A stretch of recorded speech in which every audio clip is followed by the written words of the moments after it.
way you're not backlashing.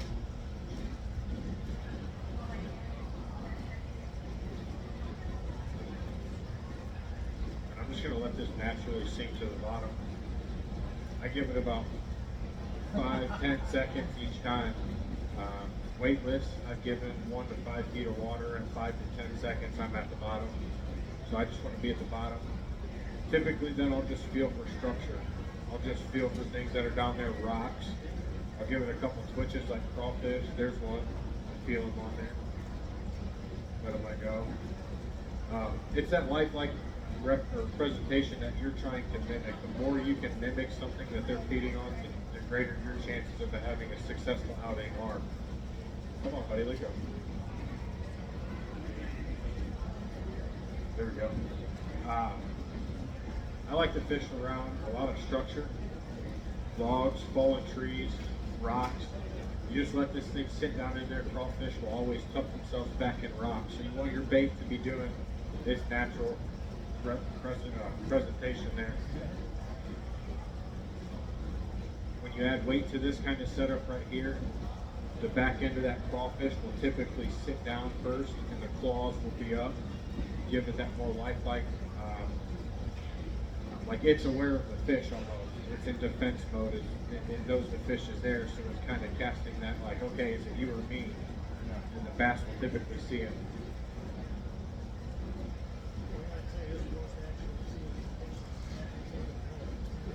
They just won't let go. There's no hook on this at all.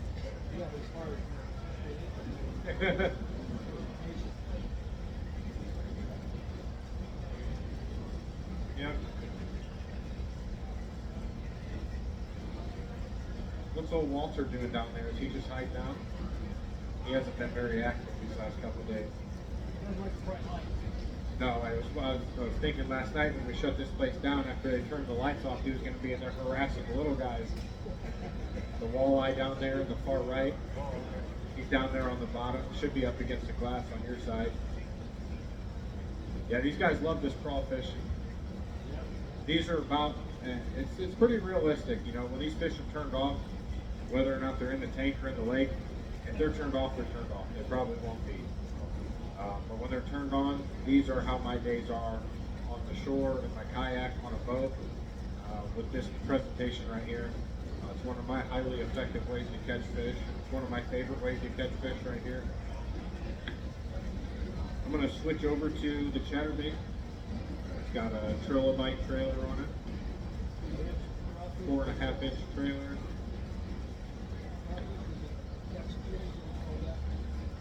Yes, that last one was a Texas rig.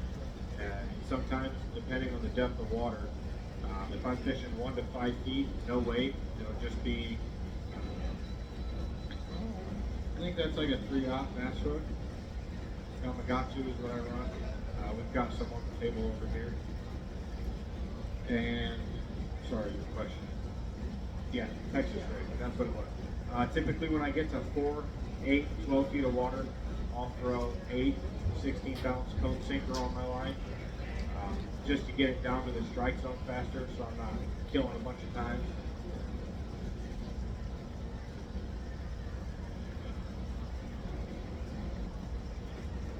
Here's the chatterbait. Again, this one's going to be significantly heavier than that last one I was throwing, so I'm going to want to change my tension here on the drag.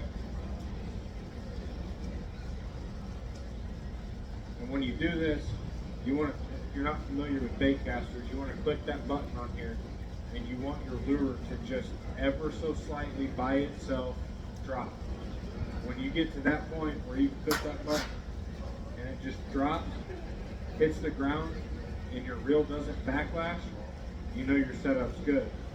If you have that way too loose, that lure is going to come down to the ground at a lot faster rate of speed. It's going to hit, and your reel is going to continue to spin and cause a bird nest. So always check when you switch up baits or weights on your bait casters. Always check that drag resistance.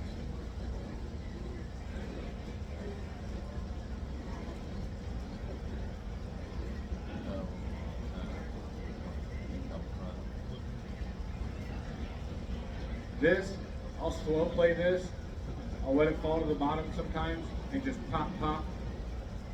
pop, pop, give it that flash, and every time I'm popping this rod, it's ticking on that head. You guys know how chatterbaits work. They make a tick, tick, tick, tick every time that blade swings back and forth. So there's several different ways you can fish this setup that I have on there now. Let it fall to the bottom and pop it. Get it around debris, structure.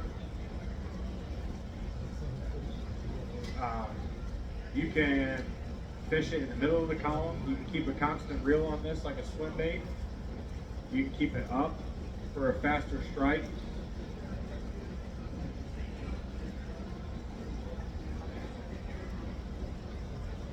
When's the last time you fed them fish? This morning, yesterday, I don't know. They're well taken care of. They got a probably better diet than I do sometimes, the way this man feeds them.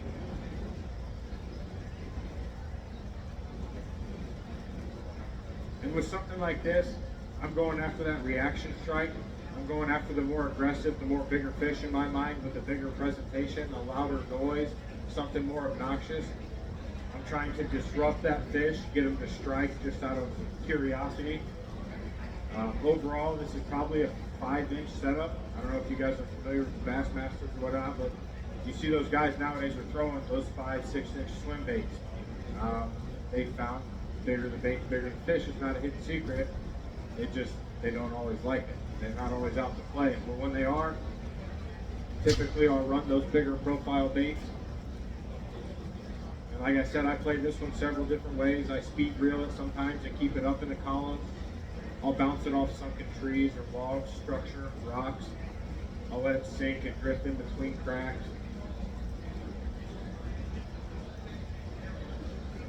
And all I'm doing is keeping the line tight and waiting for the tip of my rod to just feel like somebody bumps it with their finger, like I just felt when I did that. He's got it. So you don't necessarily have to see. I'm not watching down here when I'm talking and feeling these bites. It's all in the wrist here. You can feel it in your wrist. It just is such a subtle tick when they pick it up. A lot of times you'll hit a branch and go to set and realize it's a branch. They're two very similar feelings. There's not much difference in a fish grabbing your lure and dragging over the top of a branch. Very similar.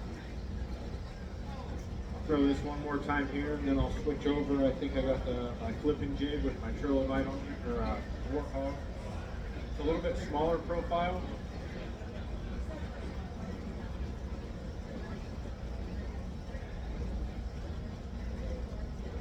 Biggest thing with these chatterbaits is that bill. It casts, the sun hits it just right in that water. I don't know if I get the light to reflect off of it.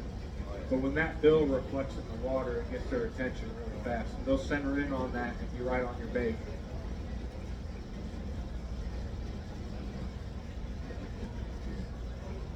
I fish this open water. I don't typically throw my chatterbait in lily pads or weeds. I'll find drops between 4 to 12 feet. Beaches, I'll drag them off people's beaches into the depths. Underneath docks, this is a pretty good one. Any clear open water, the chatterbait is very efficient. One thing I have personally noticed about using a chatterbait is you do catch decent sized fish with it.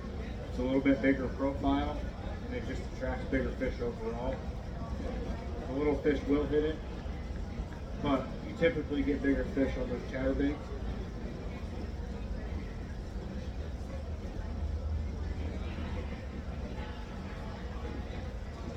This one here's a 3/8 ounce flip jig. And again, I'm changing weights. I'm going to test my drag here on my reel. Pretty similar. Minor adjustments there. And this is what I like about soft plastics. It's very versatile. You got different colors, you got different shapes, different sizes, all just a whole different profile in a matter of 30 seconds. You don't have to retie. I use a swivel there with a quick attachment, so it's quick release. Some people do, some people don't. I don't fully believe that it affects my I don't fish. either. No. It just makes it easier for me as a human to get my next lure on there. I went through the phase where I just tied everything on and I was over it really fast because I realized that my buddy next to me, using the extra hardware, was catching just as many fish. So it's just a comfort and a preference thing. Um,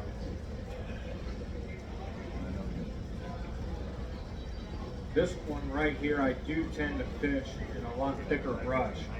I fish this setup right here when I know there's several submerged trees, when I know we're under rocks.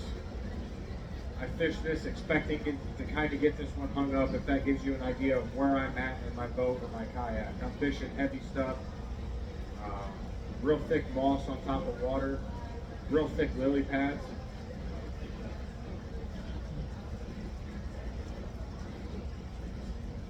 And again, you can play this however you like. You can pop it slow, you can drag it, you can swim it.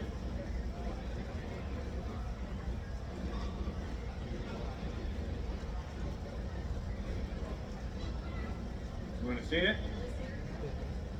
There's no hook on it.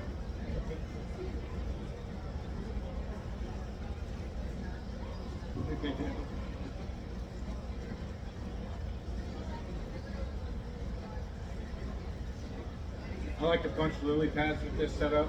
If I'm in the kayak, I'll get right up to the edge of the kayak and I'll hardly ever cast. I'll just reach out about 6 feet of line out and just dip.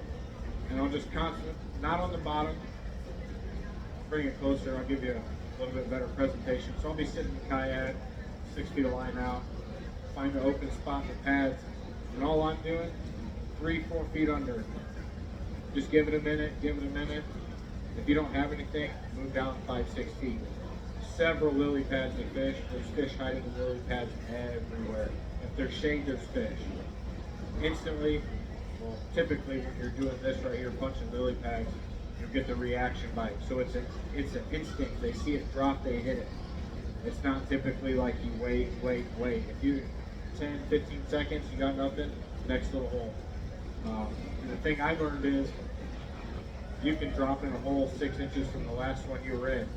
And the fish could be sitting backwards, sitting different, and they didn't see it the first time. You drop it in that second time and they're there.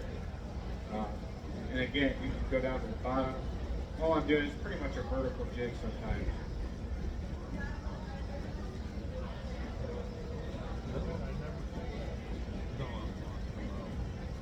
Seemed like they were more interested in that crawl. I'll throw that Texas rig crawl for you one more time.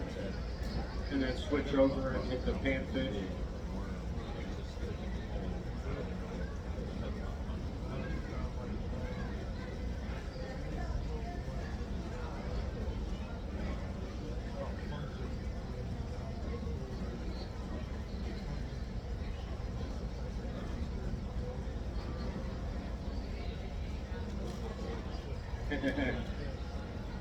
Can you have one?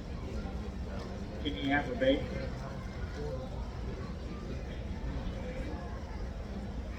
Oh, sorry, I tossed them down.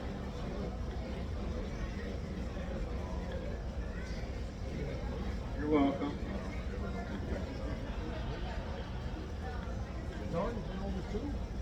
You're welcome.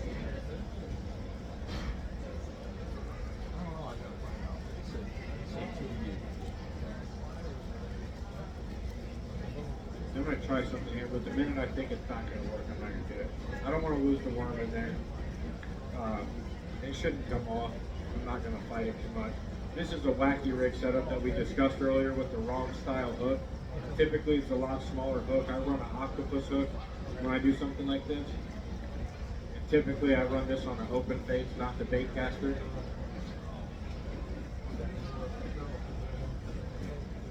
Same kind of deal, same setup.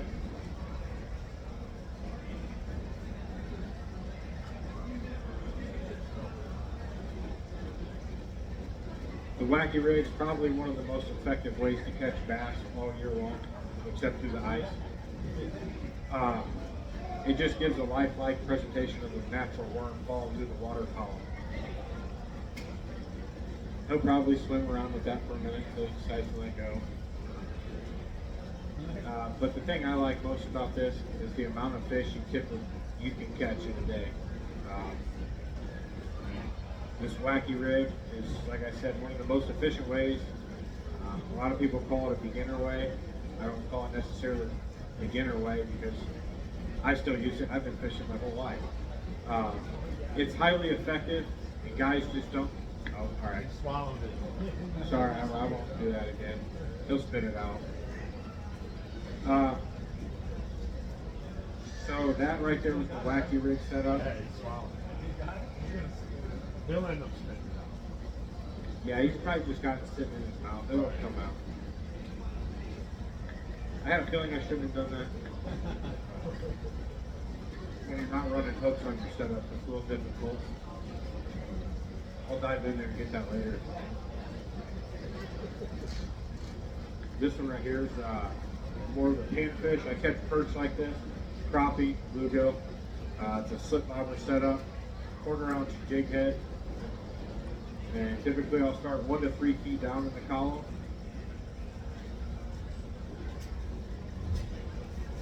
You just want to wait so that bobber stop hits the top of your bobber there. And I can see right now something's got that swimming around. The crappie got it. Yep. That's exactly what that bait was designed to do when I had that in my mind. Let's go for crappie. Now Madison. So yeah, this is a dark shad. It's a 1 3/4 inch profile minnow bait. I'll run this typically on 8 to 1/4 ounce jig heads. During ice season, I'll run this same bait right here on any of my ice jigs. It's highly successful for crappie through the ice. I've seen that last indication there. Each time, like right now, I'm just waiting for my bobber to make that subtle bounce. It doesn't necessarily always go under when you're using soft plastics because they're not aggressive sometimes. You're just looking for that subtle bounce there, that disruption in the bobber.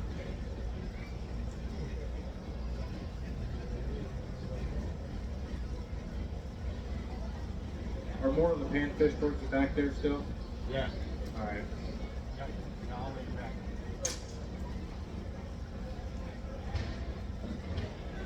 There it goes. Bluegill's going. There, bluegill got it. Nope.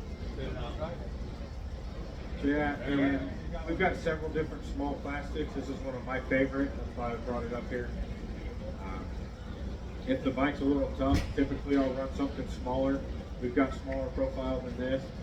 It's a lot of just playing around until you find out what the fish are actually feeding on, what they want.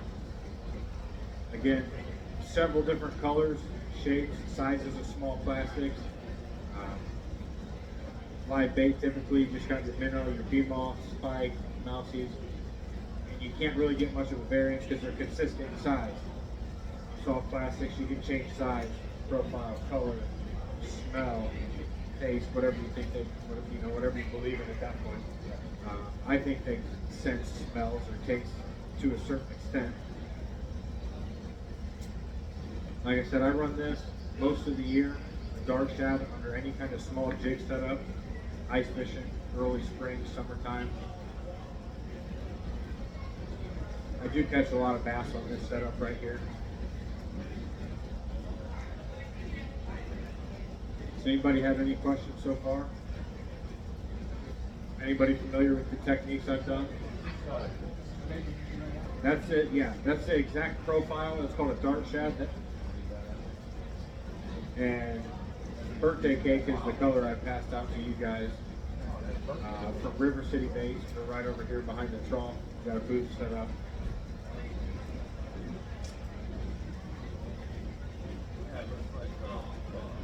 I like a slip bobber setup in case we're fishing deeper water. Sometimes in the summer, bluegill, crappie, they'll get 25, 30 foot down.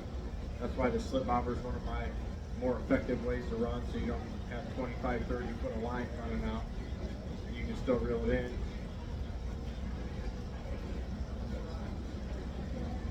From the shore, bank, anywhere, kayak, boat, I try to fish just about as much as I can, given any opportunity. I carry 4 to 8 rods in my truck every day. On the way home from work, any given day, I'm stopping. It can be an hour and a half, 2 hours before I make it home. It's a good habit. I'm blessed to be able to experience that right now. Oh, that's because you don't have a ring on your finger. And more kids. You're correct. There you go. So I do get teased about that a lot. Yeah, you got all the time in the world. Yeah, I do. I do. So yeah, fishing is one of my hobbies.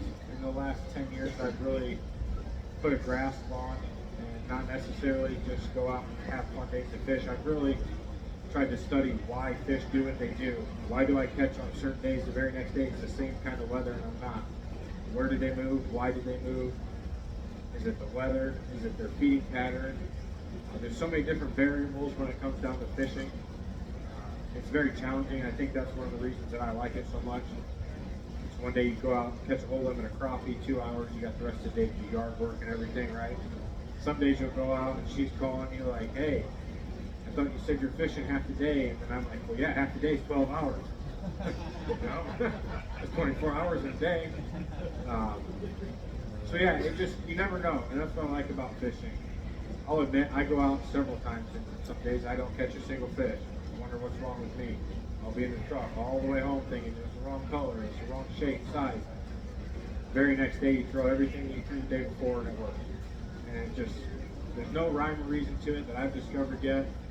One of my favorite things to do is to keep a fishing log. I keep a notebook. I write down the lake or body of water I went to, the temperature, barometric pressure, clouds, no clouds, water temperature. I keep track of this.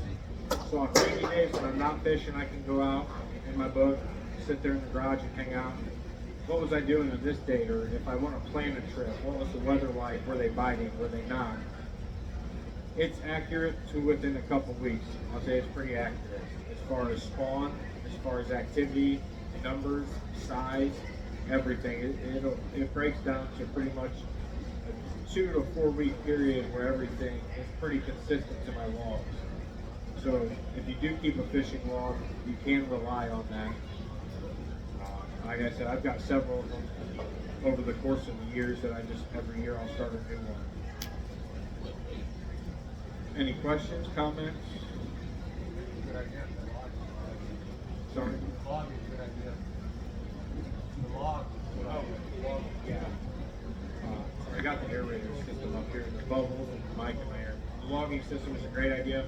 It's something I wish I would have started 10 years before I did, to not only have the basic knowledge and gain the experience of revisiting things that you've done, but just for the simple fact, you could pass that information on anytime to anybody. You could have that for your buddies or grandkids or kids or so on and so forth. I wish someone would have done that for myself, now that I think about that. It's pretty cool to be able to sit there and look back, you know, how many did I catch? Where did we catch them? You know, what the weather was like, so on and so forth, all the 9 yards. You see some new faces in the crowd, so I'll go ahead and switch back. What's the time? Good. You said 40? Okay, I was like, no, not 40. I'm going to go back and run through the bass setups real quick that I ran. The first one's going to be a Texas rig crawfish.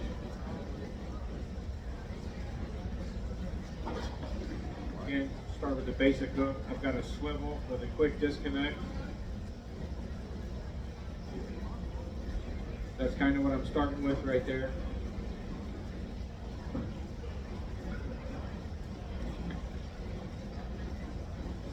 And I've got the bag of personal goods. These are from my tackle box. It's some of my favorite stuff that I've been successful with over the years.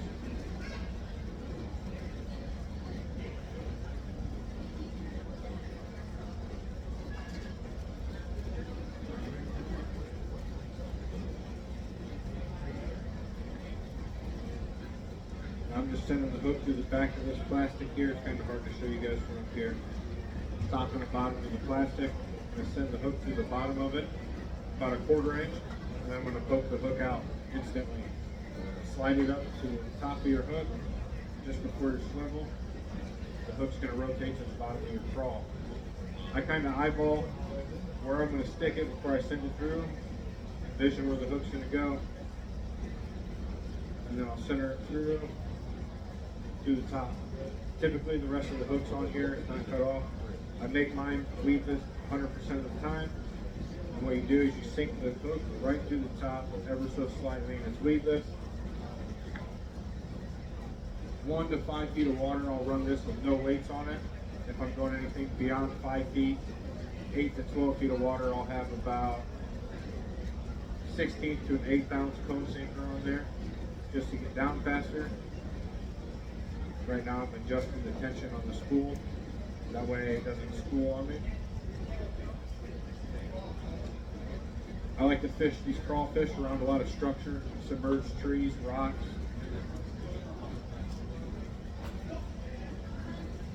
Typically I'll let this sit to the bottom, I'll cast it out, count 5 to 10 seconds, and about 3 feet of water you're going to be at the bottom. When it hits the bottom, I'll just twitch it ever so slightly with the tip of the rod in the air. Twitch, twitch, let it fall. You're just trying to mimic the actual presentation of crawfish you give the bass.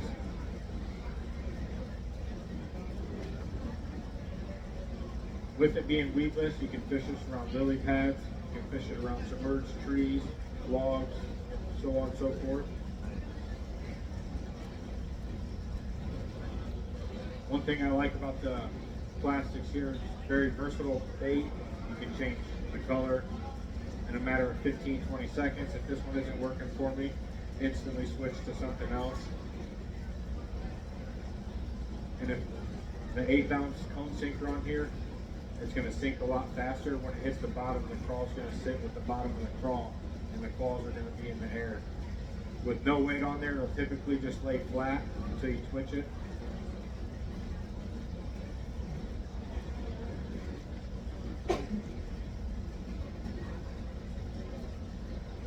Again, I just let this sit 5-10 seconds. I'll count.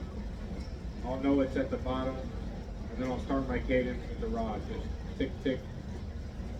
Every so often you go to tick the rod, and there'll be a resistance on it. That's your first indication to set the hook.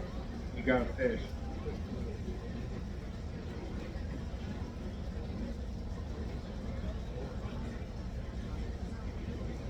Any questions from the new faces to set down?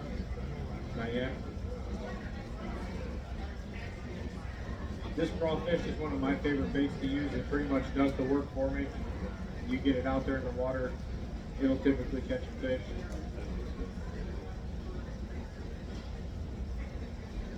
Submerged trees, rocky bottoms, stumps, any submerged structure around docks, underneath boats. I like to throw this in shallower water.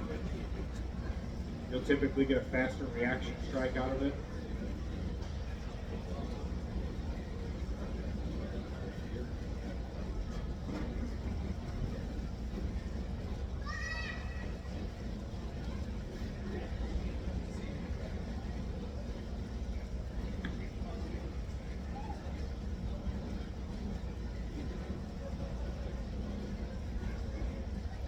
Another way I like to fish is a chatterbait.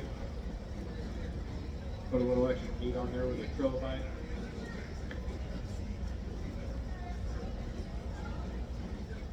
So we can get a better look at that. Regular chatterbait, trilobite trailer. It's a blue ice color. Adjust the tension on the reel, different weight on the lure.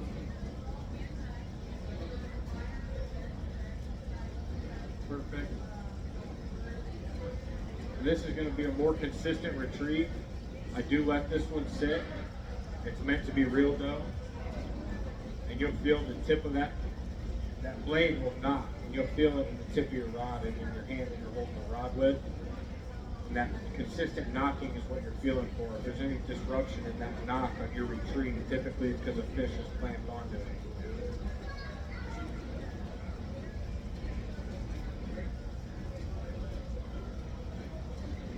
These are more flashy lures. They're more obnoxious. They present a noise when you retrieve them. You'll typically get your more aggressive bites with bigger fish on a chatterbait.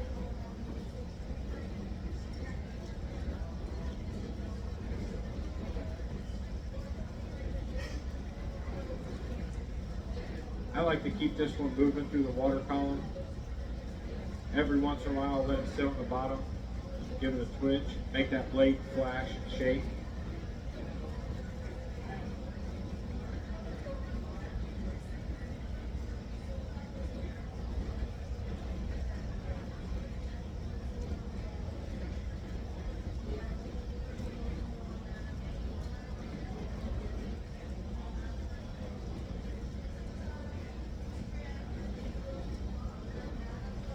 again, you never know the pattern of which you need to throw. I'm always constantly changing the cadence. Let it sit, 3 pops, 1 pop. Reel it slow, reel it fast. Slowly drag it. There's so many different ways you can cast and retrieve. And no day is the same. Again, right now I'm watching the tip of the rod, it's shaking, and I can feel that lure doing what it does. And as soon as there's a disruption in the tip of your rod, there's a first indication like a bobber sinking to set your hook.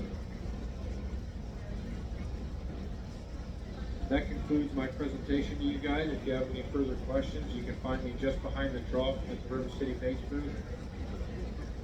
Thank you for your time and enjoy the rest of your show. Yeah, very good. I have a fear of snakes.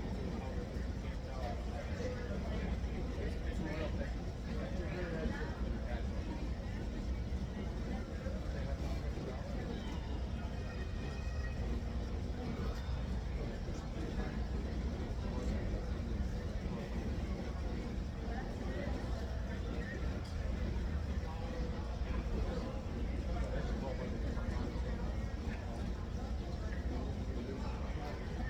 Thank you.